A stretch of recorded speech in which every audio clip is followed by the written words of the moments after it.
first of all, especially to the RDs and the PDs, I will not be surprised if you have a negative attitude in this work, which is organizing work. This is not a gung-ho work for the PNP. Walang patayan dito, walang barilan. But this community engagement work of the PNP is a primary work of any police organization. I used to be a policeman. I retired as a police officer. And I would consider you fortunate at this time that you have a president na merong tapang at malasakit, and you have a chief PNP who also sees the value of engaging the community. During my time, I tried to sell the same idea. But of course, I never became the chief PNP, and therefore, I did not have the chance to push the idea that we have to really enhance community engagement. Kaya kayo, mapalad kayo dahil ngayon, hindi na kailangang ibenta. Andiyan si Rodel at si Chief PNP who believes that the police should engage the community. And the president himself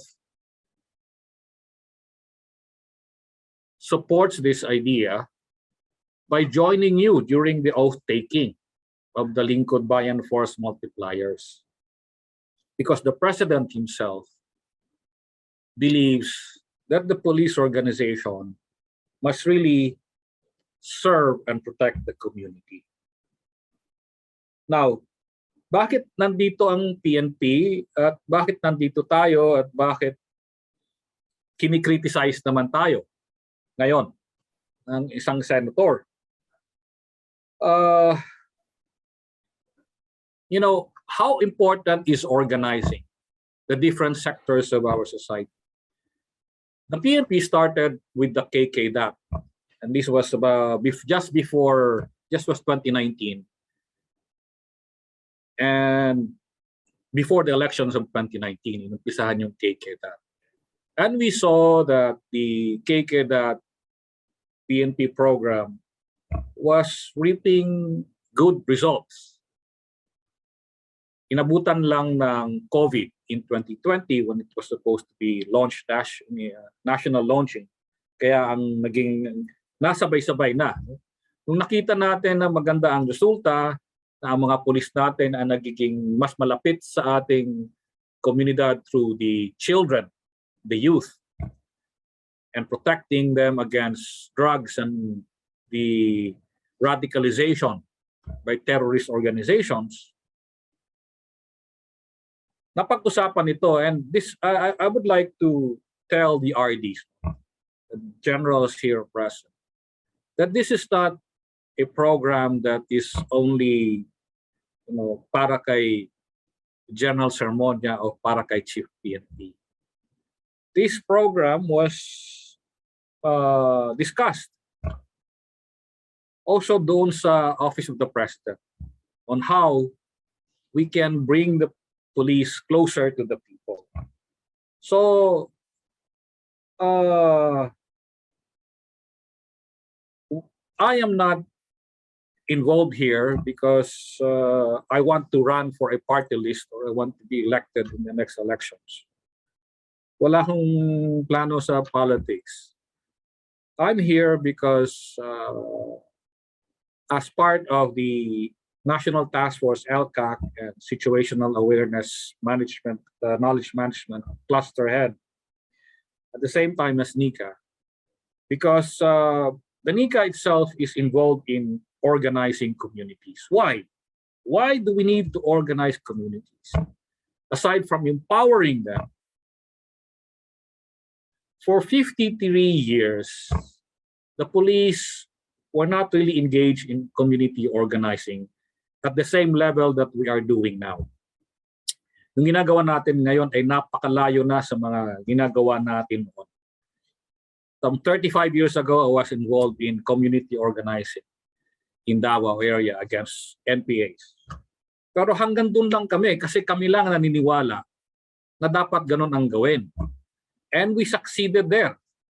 Yung mga alsamasa type of organizations na kailangan talagang organisahin para ma-accomplish mo yung gusto mong gawin. Kaya nung hindi tayo nag-organize, nag-focus sa organizing, sino ang nag-organize? Ang CPP-NPA front organizations. Ang Gabriela organizes the women. Kabataan Party List organizes the youth. Ang Akbayan organizes the youth. LFS, League of Filipino Students, Kabataang Makabayan, the labor is organized by the KMU, the teachers are organized by the Alliance of Concerned Teachers, the health workers are organized by the Alliance of Health Workers. Sila ang nag-organize and people are tempted to join them. Why? Because there's no alternative organization. Walang pinopromote ang gobyerno na at ini-encourage na i-organize itong mga grupong ito. Why should they get organized? So that they can demand something for their own welfare. Diba? So in the same manner, why are we organizing the youth? Because if we do not organize the KK-DAT, the CPP-NPA will recruit them, will indoctrinate them, and recruit them to join the NPA or the Kabataang Makabayan or the LFS. Kasi ang bata gusto ma-involve sa isang organization. Pero kung walang ibang masalihan, kung sinong lalapit sa kanila, doon sila sasama. Kaya I'm really talking to the RDs and the PDs. I-intensify ninyo yung organizing natin ng kabataan. And I'm sorry if I start with the kabataan. Why?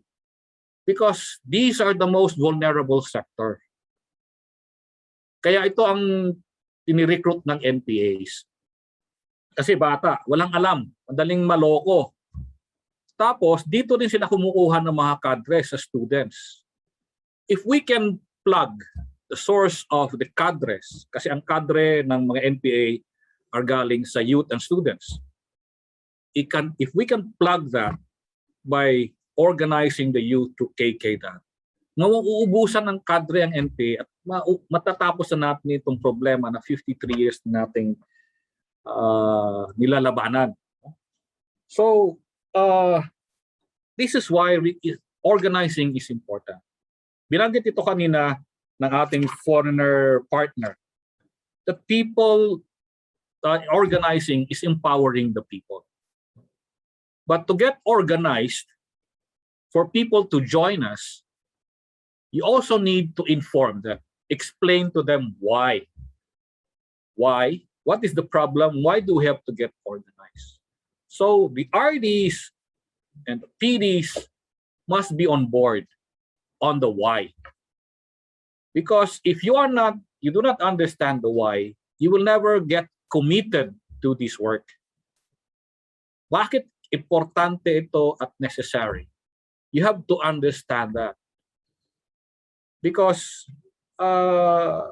you can never put your heart on something you do not understand. So this organizing work of the PNP is really a major program that should be sustained. And I congratulate the Chief PNP who is 100% or more than 100% on board in implementing this. At huwag kayong mag-alala kung kinikriticize tayo ng isang senator because you're not doing a criminal act or a violation of the law. So keep doing what you are doing.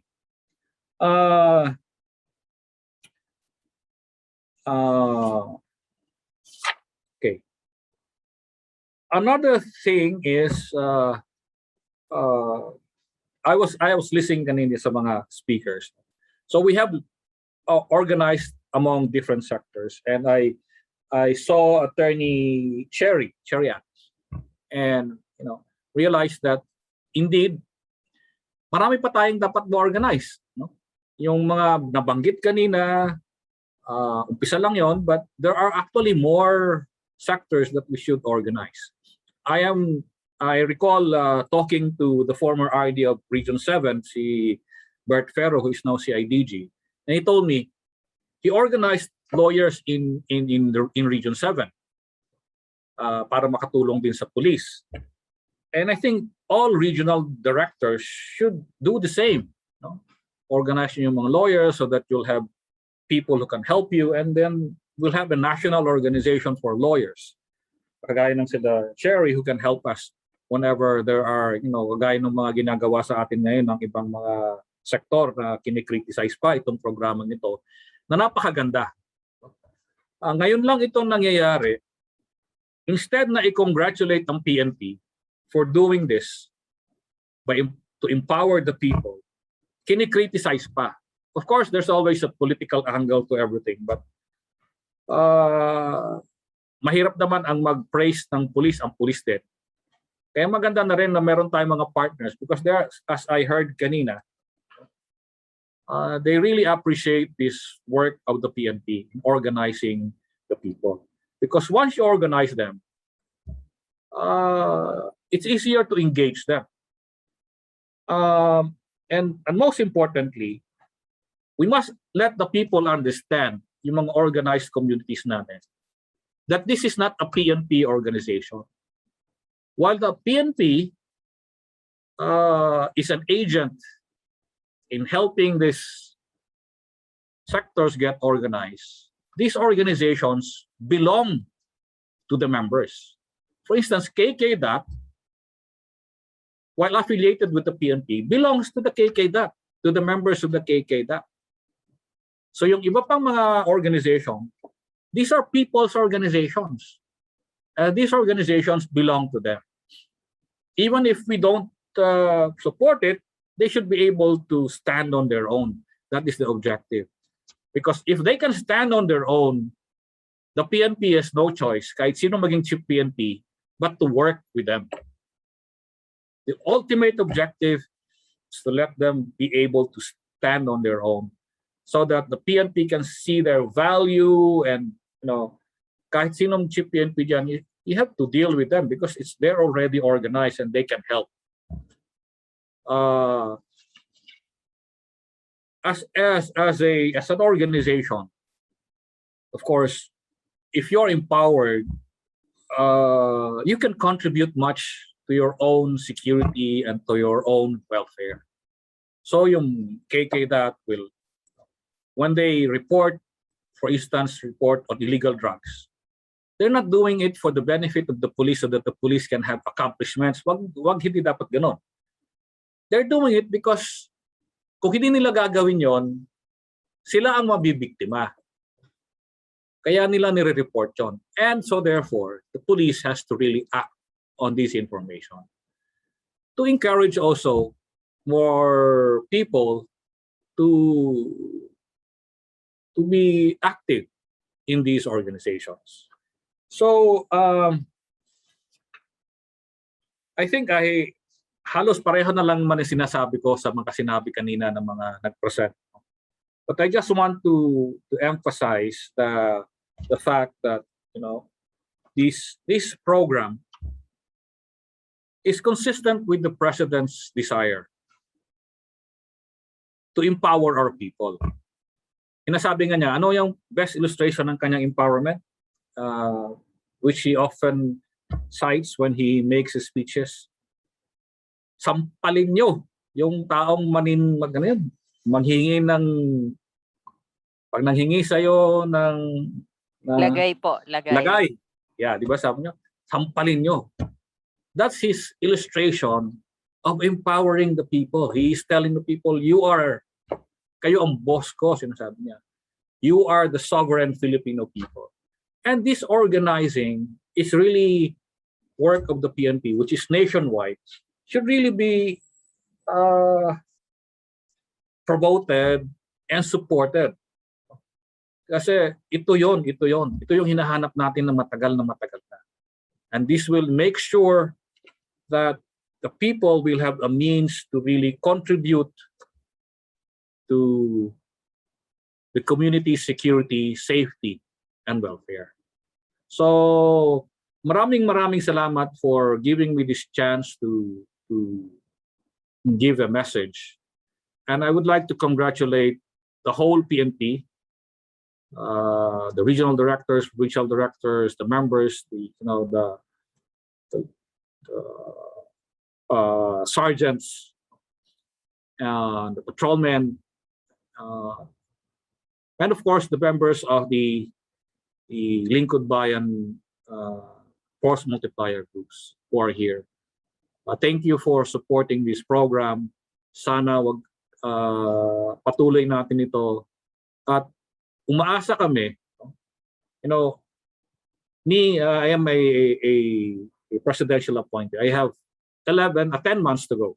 By June, we'll be out. I'll be out with the president. Okay. And I would like to thank the PNP for giving me this chance. I know that there are officers there who understand what I'm saying and is committed to what I'm saying. And knowing that, I feel assured that this program on community engagement will be sustained. Because kahit nawala na kami, kahit nawala na si Presidente, andyan pa rin yung ating mga force multipliers, and you have to engage them. And you have to keep them, keep the organization running so that the police will really be able to engage the community, get closer to the community, become friends with the community. And when you do that, we're actually winning the people. And I go back to the fight against the CPP-NPA, the LCAC, how to end the local communist armed conflict. It is a battle for the hearts and minds of the people. Therefore, this program of organizing the community is part of winning the people by organizing them. So if we win the people, we will win this war. And we will be able to live a better, safer,